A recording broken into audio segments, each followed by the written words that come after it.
Bismillahirrahmanirrahim. Assalamualaikum warahmatullahi wabarakatuh. Jumpa lagi dengan saya Muhammad Fairuz Sabadi MKom, dosen program studi Informatika Fakultas Sains dan Teknologi Universitas PGRI Yogyakarta. Selamat berjumpa di channel Fairuz El Said, tempat kita belajar dan berbagi. Kali ini kita akan membahas salah satu materi analisis sistem informasi, yaitu use case diagram. Di sini saya akan membahas tentang tutorial OML, ya, Unified Modeling Language, yaitu use case diagram menggunakan Microsoft Visio.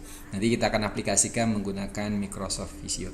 Namun terlebih dahulu kita bahas dulu beberapa ya pokok bahasan yang akan kita temui nanti. Yang pertama adalah konsep use case diagram, yang berikutnya adalah notasi use case diagram, simbol-simbol yang digunakan apa saja.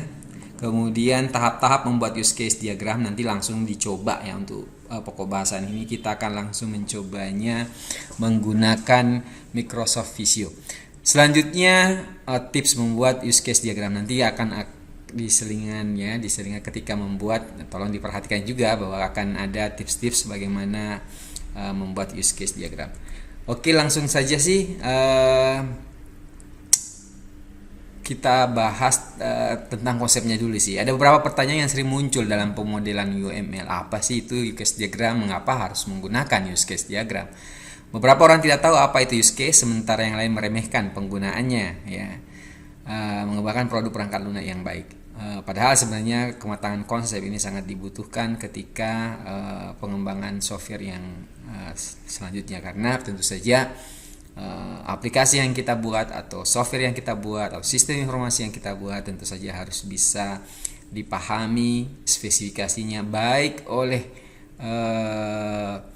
pemesan program, ya, pemesan aplikasi maupun programmer yang akan mengembangkan atau mengimplementasinya ke dalam bahasa pemrograman.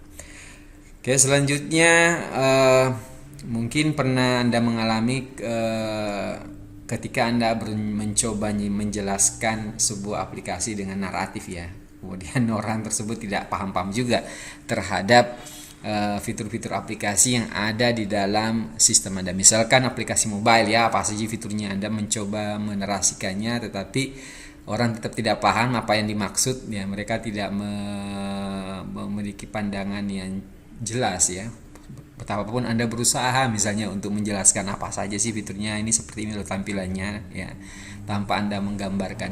Nah, hal itu wajar, ya, karena orang kadang-kadang harus visual, ya, melihat visualnya, konsep itu harus divisualkan sehingga akan lebih mudah dipahami. Nah, disinilah kemudian use case diagram itu berperan, ya, sehingga baik user maupun nanti tim kita itu baik dari analis maupun dari dari programmer itu bisa memahami fitur-fitur aplikasi yang akan kita buat.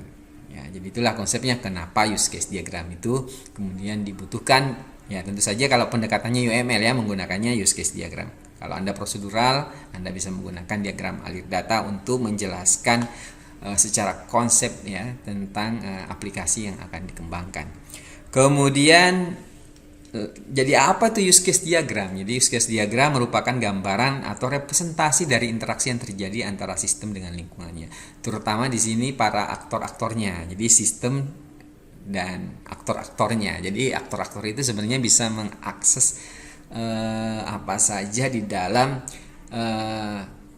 proses-proses yang ada di dalam sistem. Nah, proses-proses inilah yang disebut sebagai use case, ya, sebenarnya. Jadi ada simbol bulat itu di dalam use case diagram, itu yang disebut sebagai use case, ya. Jadi use case. Jadi ada notasi use case. Kemudian secara umum kemudian diagram itu disebut sebagai use case diagram.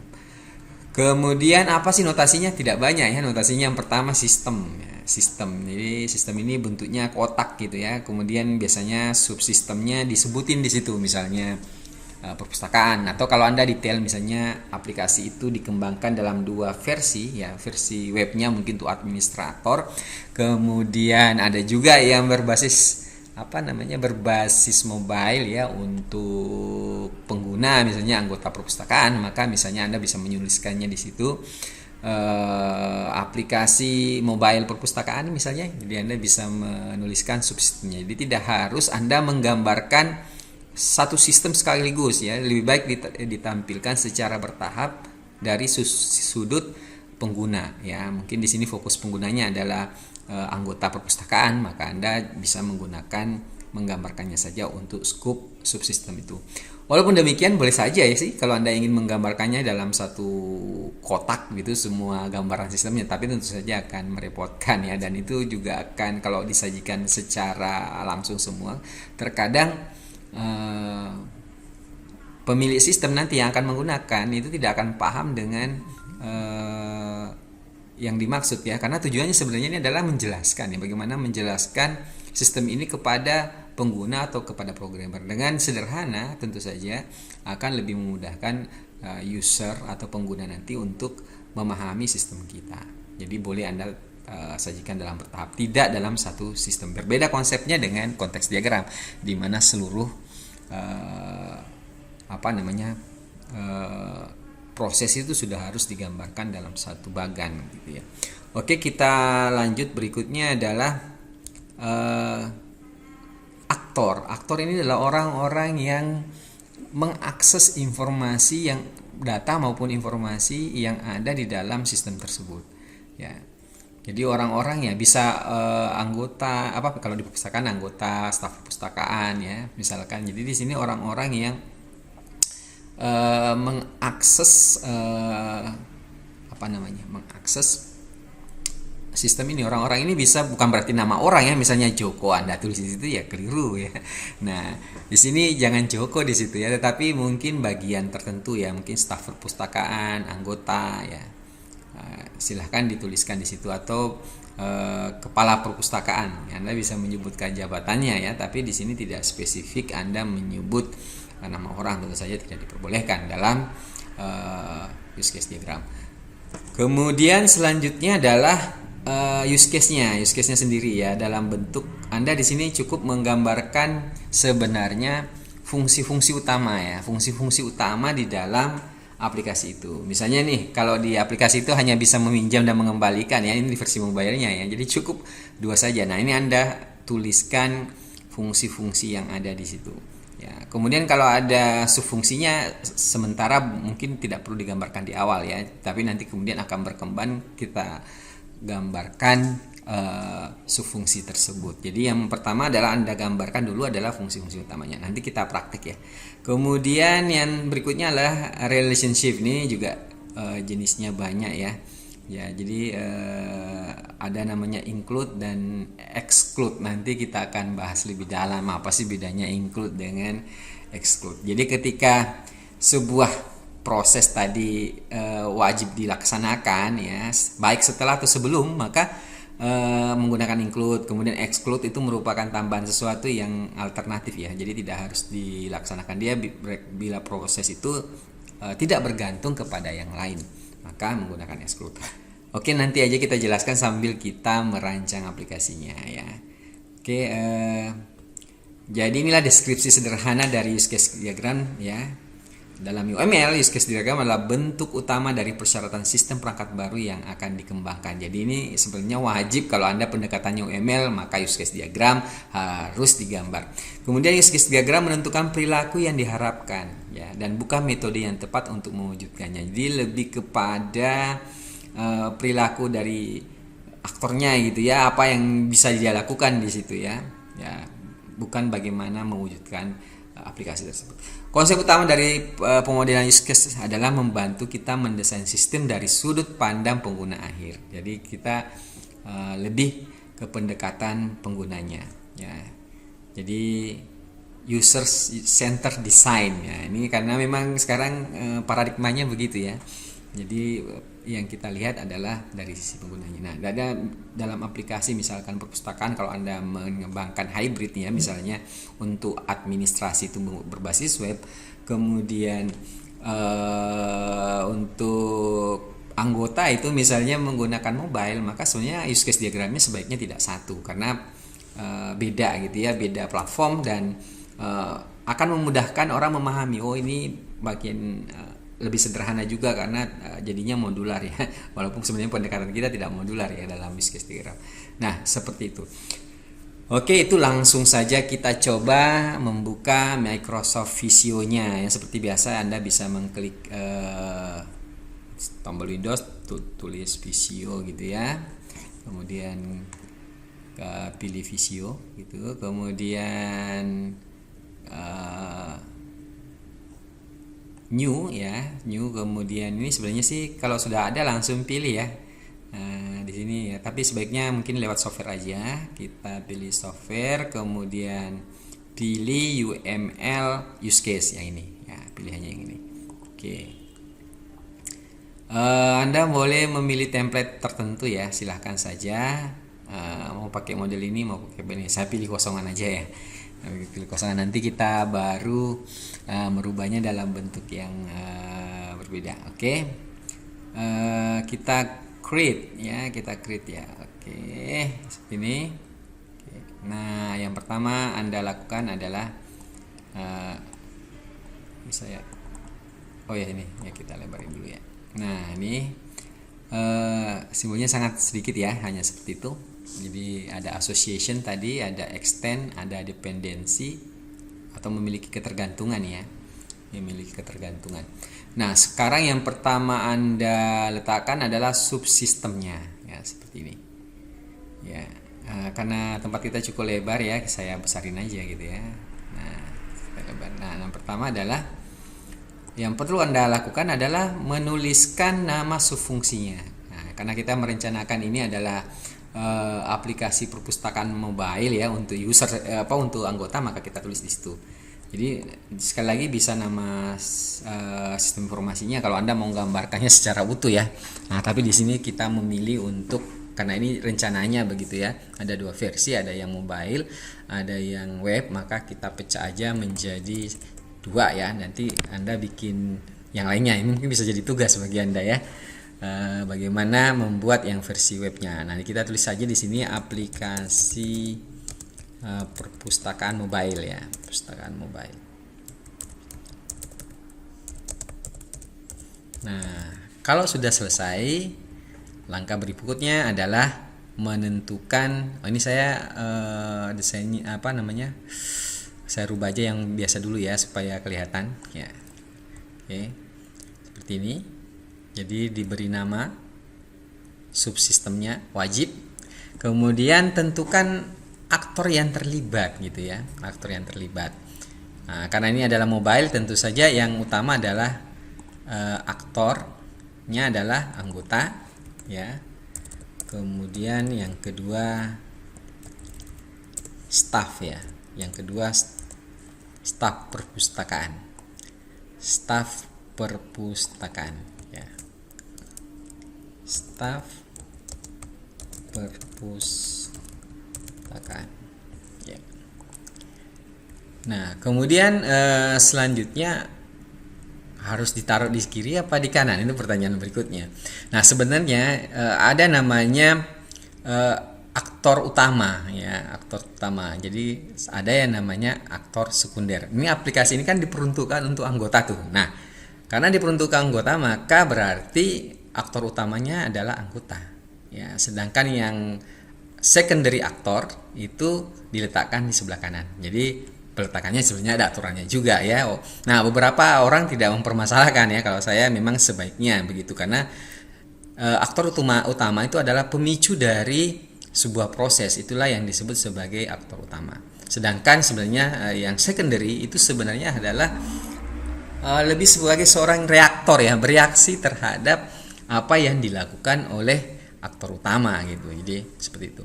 Nah, misalkan ini kita selanjutnya adalah mendefinisikan use case-nya. Jadi proses-proses atau fitur-fitur yang ada di aplikasi itu. Anggaplah misalnya fitur pertamanya adalah, biasanya sih ada login ya. Ya, ada login misalnya ya. Atau melihat katalog ya. Mungkin boleh melihat katalog ya. Boleh lihat katalog mungkin gitu ya, tanpa harus login misalnya. Kemudian login sendiri. Ya, Anda boleh ambil atau copy dari atas juga boleh.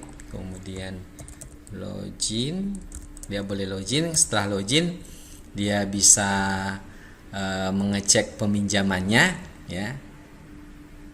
Cek peminjamannya, dia minjam apa sih gitu kan. Cek peminjaman, cek status peminjaman, boleh cek peminjaman aja. Oke. Misalnya ada fitur lain, misalnya ada fitur apa namanya, ini oke, sebaiknya dalam kata kerja ya, lihat katalog gitu ya. Melihat katalog juga boleh ya, kata kerja ya. Melihat katalog ya kan, sebaiknya kata kerja. Dan ada bendanya ya, cek peminjaman buku ya. Ini ada kata bendanya, sebaiknya cek peminjaman buku. Sebaiknya ada kata kerjanya ya, sebaiknya ada kata kerjanya ya. Ada kata kerjanya, ada kata bendanya, itu jauh lebih baik. Akan menjadi lebih jelas fungsinya. Kemudian misalnya dia bisa memesan buku juga. Nah, memesan buku, tapi nanti baru setelah dipesan, misalkan kemudian apa namanya, diambil di perpustakaan. Jadi di sini misalnya memesan peminjaman ya, memesan peminjaman buku, memesan peminjaman buku. Nah, seperti itu. Nah, kemudian misalkan ada fungsi-fungsi lain ya mungkin bisa juga misalnya mengatur profilnya ya, mungkin pengguna mau merubah ada data yang salah atau mau ganti foto profil misalnya ya, ini juga bisa mengatur atau mengganti apa namanya, mengganti foto profilnya misalnya ya. Ini bisa Anda tersebut. Nah, untuk fungsi-fungsi yang tidak terlalu utama Anda bisa meletakkannya di bawah ya. Jadi jangan di atas. Jadi fungsi-fungsi utama sebaiknya Anda letakkan di atas ya. Ya, di atas. Misalnya melihat katalog. Kenapa saya taruh di sini? Karena di sini tidak perlu login dan itu mungkin tampilan pertama begitu ya. Jadi mungkin Anda juga aplikasi harus login dulu baru melihat katalog. Nah, Anda letakkan login di atas. Ya, tergantung yang mana sih yang pertama kali ditemui oleh anggota gitu ya. Oke, jadi yang di sini dituliskan adalah fungsi-fungsi utamanya saja. Nah, misalnya mengatur profil ini mau dibagi lagi, ada sub prosesnya boleh. Ada, boleh ya. Nanti ada sub prosesnya, nama generalisasi ya. Generalisasi misalnya dibagi di sini, misalnya mengganti password ya, misalnya. Sini saya tambahi mengganti password ya. Mungkin fitur utama ya. Takut bocor misalnya passwordnya. Mengatur password ya, misalnya mengganti password ya. Kemudian misalkan mengubah biodata, ini mengubah biodata boleh ya, mengubah biodata. Nah, ini misalnya ya, kenapa kita buat seperti ini, supaya nanti interaksinya lebih menggambarkannya itu lebih sederhana gitu ya. Karena kalau Anda buat semua, nggak Anda buat sub, nanti akan banyak asosiasi yang masuk ke situ. Jadi tidak perlu satu-satu gitu ya. Artinya tidak setiap subfungsi kita gabungkan sehingga akan lebih mudah dipahami. Jadi kemudian karena ini bagian daripada profil, maka kita menggunakan namanya generalization ya. Jadi caranya gitu ya. Klik generalization, sebentar saya kolapsnya saya matikan. Kemudian jangan lupa di home itu nanti pilih konektor ya. Konektornya jangan lupa, atau klik konektor dulu kemudian pilih generalization. Kemudian Anda dari anak ke induk ya, ini jangan kebalik gambarnya ya. Jadi justru ke atas ya, ke atas seperti ini. Nah, bahwa mengganti password dan mengubah data ini merupakan use case ya, use case. Jadi yang bulat-bulat ini namanya use case ya, atau fungsi-fungsi ini bagian dari fungsi mengatur profil ya. Mungkin juga ada tambahan ya, nanti aja kita bahas ya, misalkan ya. Kemudian tinggal kita asosiasikan hubungannya. Jadi ini karena ini fiturnya adalah banyak anggota ya, hampir semua tentu saja terhubung dengan semua bagian. Ya. Nah, tinggal jangan lupa klik association, nanti konektornya diklik atau diklik dulu konektornya baru klik association ya. Nah, nanti tinggal dihubungkan. Ya. Dihubungkan. Jadi yang di sini tidak perlu lagi. Nah, Anda bayangkan ini kalau dua akan banyak lingkaran gitu ya. Nanti ini sebenarnya untuk menghemat juga, menyederhanakan lah seperti itu. Nah, selanjutnya staf perpustakaan ya. Staf perpustakaan. Apakah perlu melihat katalog? Kan enggak ya. Ini ceritanya kan dari sisi mobile ya. Jadi fungsi-fungsi yang kira-kira utama yang terkait itu misalnya memesan peminjaman buku. Nah, mungkin perlu dihubungkan dengan memesan peminjamanku misalnya ya. Atau ada fitur lain ya, misalnya ini saya mau tambahin forum misalnya ya, boleh juga misalnya ada forumnya gitu. Oke, kita ini enaknya bisa digeser-geser ya teman-teman nih. Kalau di Visio bisa digeser-geser, nah seperti ini misalnya ya. Oke, kita geser-geser aja supaya lebih rapi ya. Nah ini kalau mau digeser diblok dulu seperti itu. Nah kemudian misalnya ada fitur tambahan ya, bisa begini nih, boleh juga seperti ini ya. Ini cara lain ya, untuk misalnya ada beberapa fitur misalnya di situ menjelaskan agak gede ya, pengumuman gitu ya. Pengumuman ini isinya macam-macam, misalnya ini agenda ya, agenda sama informasi misalnya. Ini boleh seperti ini ya, boleh, ini berarti pengumuman sama, tapi di sini ada extension point-nya, boleh ditulis ya bahwa memiliki extension point untuk menyederhanakan daripada Anda menggambar terlalu banyak. Jadi sebenarnya use case itu intinya supaya agar mudah dipahami oleh pengguna aplikasi kita nantinya ya, seperti ini. Jadi Anda bisa menggambarkannya seperti ini. Misalnya boleh juga seperti itu. Mau ditambahkan misalnya ada forumnya juga. Jadi yang di bawah-bawah ini adalah yang sifatnya lebih tidak terlalu penting. Jadi Anda gambarkan use case yang terpenting dulu ya, misalkan ya seperti itu. Misalnya juga ada interaksi misalnya ya, proses interaksi. Misalnya forum lah, boleh tanya dan seterusnya, boleh juga ya ada interaksi misalnya.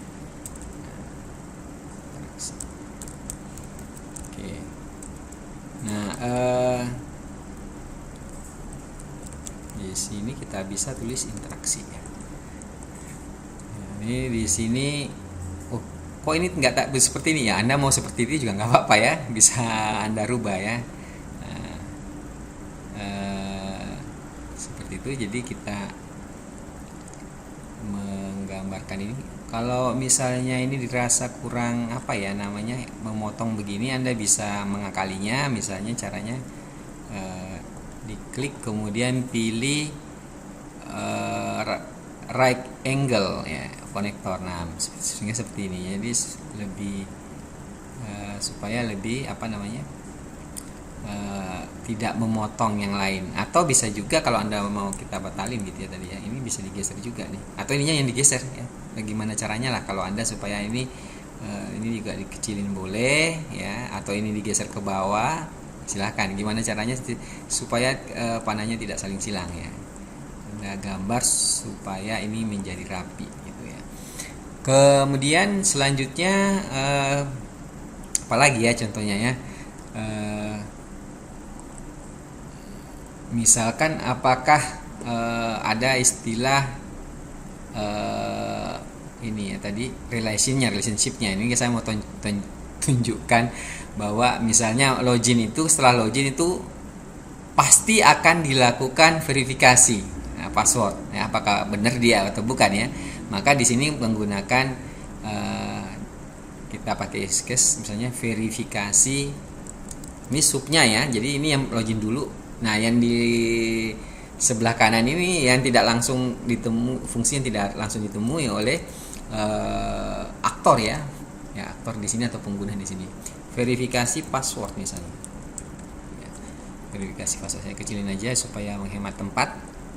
Nah ini berarti apa, relasinya adalah include. Kenapa include? Karena pasti dilakukan ya. Nah ini panahnya gimana? Panahnya tergantung apakah verifikasi password duluan. Tentu saja enggak ya, login dulu baru dicek passwordnya, kan dia akan login dulu baru dicek verifikasinya sehingga panahnya. Kalau prosesnya itu harus lebih dulu dilakukan baru login ya secara sistem ya, maka dibalik panahnya ya. Jadi tergantung juga arahnya. Nah kita pakai konektor di sini, kemudian pilih include, kemudian gambarkan ke sana ya, tulisnya include bahwa proses ini wajib dilakukan setelah proses login gitu ya, proses login ya. Panahnya perhatikan ya, ini ke sana. Ya. Kalau dia membutuhkan proses ini sebelum login, panahnya dibalik. Ya. Bisa paham ya? Artinya bolak-baliknya itu harus bisa dipahami juga. Ya. Jadi kalau misalkan proses verifikasi ini dilakukan setelah login, maka panahnya ke sana. Ya. Kemudian misalnya nih kalau dia login ternyata ada errornya, gimana gitu ya? Ada pesan error misalnya ya. Tampilkan pesan error misalnya di sini ya. Saya tambahin di sini tampilkan pesan error. Error itu kan tidak mesti ya, kalau dia langsung benar kan tidak wajib gitu ya. Jadi sesuatu yang tidak wajib ya, itu menggunakan extend ya. Tampilkan error login misalnya ya. Entah salah nama username atau passwordnya atau belum pernah terdaftar ya. Nah ini kan bersifat tidak wajib ya, dia tergantung gitu. Nah kalau untuk seperti ini maka panahnya ya ini kalau extend ya ini harus jangan lupa konektor ya, kemudian pilih extend, nanti panahnya ke sana. Nah ini bagian dari extend tambahan dari login, jadi tidak wajib gitu ya. Artinya login ini independen terhadap error login ya, tidak harus kemudian login kemudian pasti error kan, enggak ya. Jadi di sini ini statusnya extend ya. Contoh yang lain ketika mengecek peminjaman atau memesan buku ya, misalnya ada proses ketika harus dulu dicek tersedia atau enggak ketika dia mau memesan buku. Maka di sini use case-nya misalnya nih cek kesediaan buku misalnya ya. Cek kesediaan buku dipinjam apa enggak gitu ya maksudnya ya. Cek kesediaan buku ya. Cek kesediaan buku ini panahnya ke arah sana atau malah kebalik. Ketika saya mau memesan peminjaman buku, yang dilakukan adalah cek kesediaan buku dulu ya kan ya, berarti panahnya ini wajib gitu ya, karena ketika memesan harus dicek dulu ada apa enggak gitu kan, nggak boleh langsung memesan. Nah kalau itu sesuatu yang wajib dan itu dilakukan terlebih dahulu, maka di sini include juga, tapi panahnya konektor dulu baru include ya, kemudian panahnya dibalik. Maknanya begini, bahwa kesediaan buku ini dilakukan dulu baru memesan peminjaman buku ya. Dan ini sesuatu yang wajib gitu ya, sesuatu yang wajib dilakukan ya. Kemudian atau kalau ini dia lakukan setelahnya ya boleh juga sih, Anda memesan dulu kemudian muncul error ya silakan dulu gitu ya, juga boleh ya. Nanti namanya tadi extend, ini kita contohkan supaya tahu bedanya arah panahnya ya. Kemudian misalnya apalagi ya, ini sudah ada. Kemudian dari sisi ini kan pengumuman nih berarti ya. Nah, pengumuman berarti sama agenda sama informasi ya, berarti ini juga bisa mengakses ya. Nah ini kalau prosesnya mau ditambah, ini harus ada penambahan, wajib ada penambahan informasi, boleh juga ini dipecah ya, kita misalnya nggak seperti ini keliru juga nih, harusnya association ya. Misalnya proses ini wajib ketika agenda dan informasi ini baru bisa kalau ada penambahan agenda dan informasi ya, menambah agenda atau menambah agenda dan informasi. Mau dipecah dua juga boleh ya, ini dipecah dua juga boleh ya, karena ini jadi satu, kita jadikan satu aja, menambah agenda atau informasi.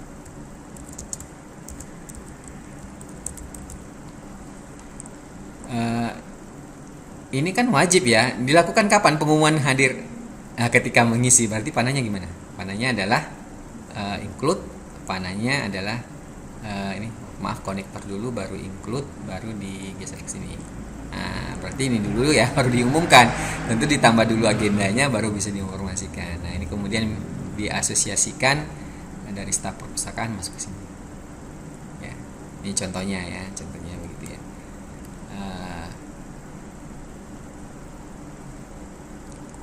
Nah, ini supaya agak bagus gitu ya, saya begini aja supaya tulisannya tidak kepotong. Anda bisa setting ya apapun supaya kelihatan lebih rapi ya.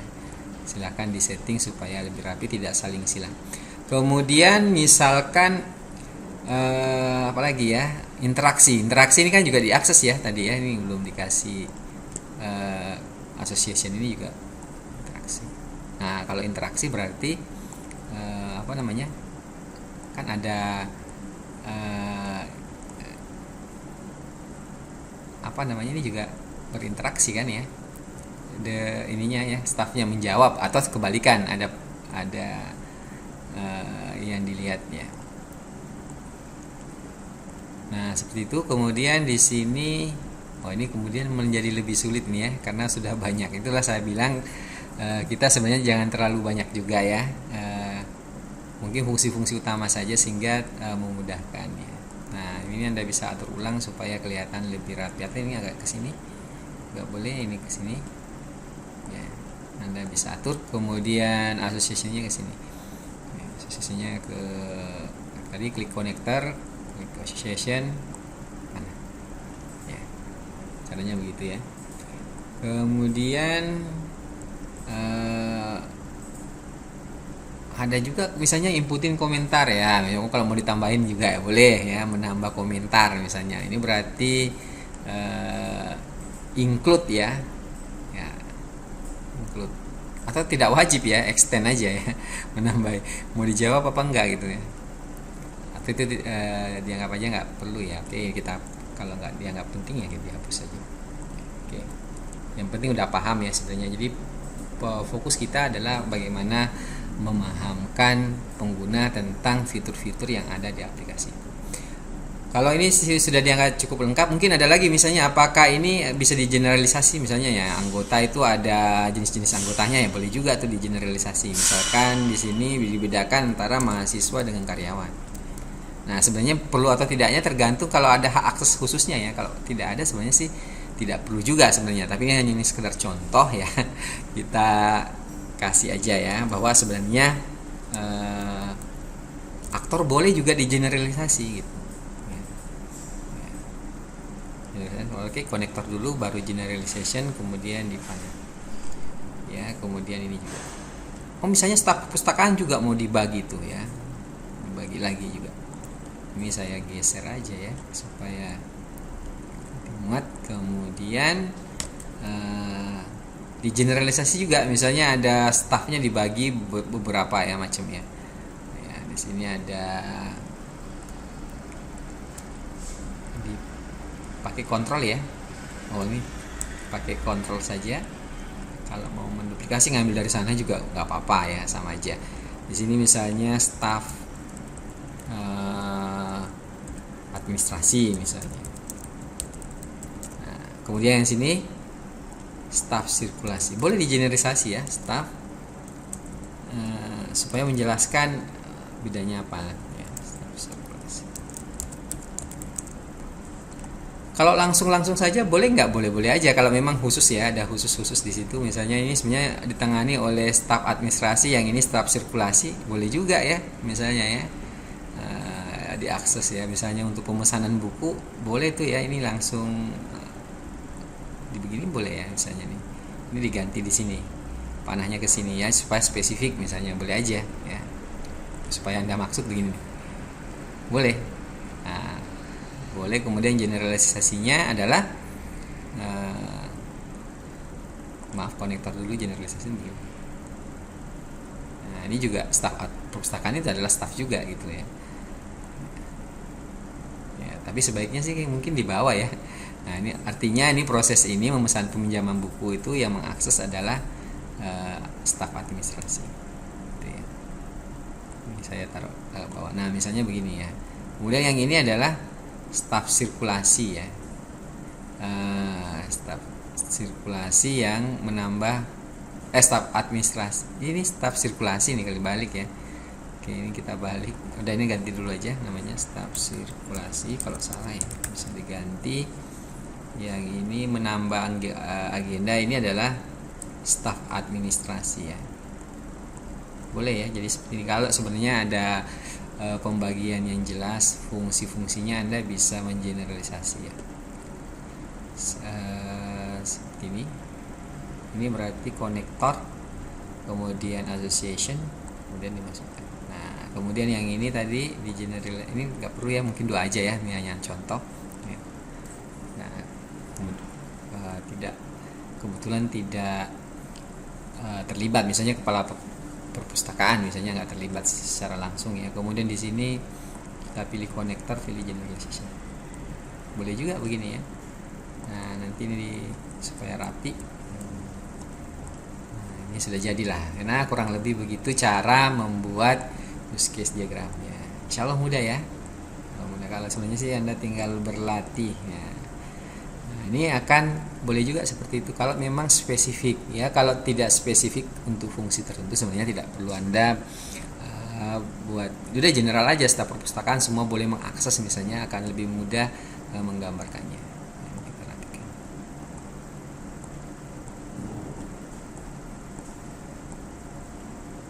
Atau di sebelah sini aja ya biar kelihatan rapi. Sini sebenarnya sih kalau dipecah begini, kalau memang ada kekhususan mungkin informasi yang berbeda ya. Tapi kalau ini juga Anda pakai untuk menjelaskan sebenarnya anggota itu bisa dari pegawai atau mahasiswa, nggak apa-apa juga ya. Tapi biasanya itu sebenarnya untuk menjelaskan perbedaan hak akses misalnya ya, antara mungkin anggota dibagi lagi perbedaan hak aksesnya seperti yang terjadi di staf perpustakaan. Nah, oke, itu yang bisa saya sampaikan. Mudah-mudahan apa yang saya sampaikan ini memberikan manfaat bagi Anda. Demikian dari saya. Saya mengucapkan terima kasih yang sebesar-besarnya atas perhatian Anda. Mohon maaf kalau dalam penyampaiannya ada yang kurang jelas. Silahkan tanyakan di ruang kuliah ya. Di ruang kuliah mungkin ketidakjelasan Anda boleh konsultasi saya juga ketika misalnya membuat desain use case ini tidak dipahami. Nah, Anda silakan bertanya secara teknis ya, Anda buka visionnya, silakan bertanya di kelas. Oke, demikian saya Muhammad Fairuz Sabadi MCOM di channel Fairuz Elsite, tempat Anda belajar dan berbagi. Jangan lupa di like dan subscribe kalau Anda menyukai tayangan ini. Jangan lupa nyalakan lonceng supaya Anda bisa mengikuti update terbaru. Demikian dari saya, terima kasih, matur nuwun, wassalamualaikum warahmatullahi wabarakatuh.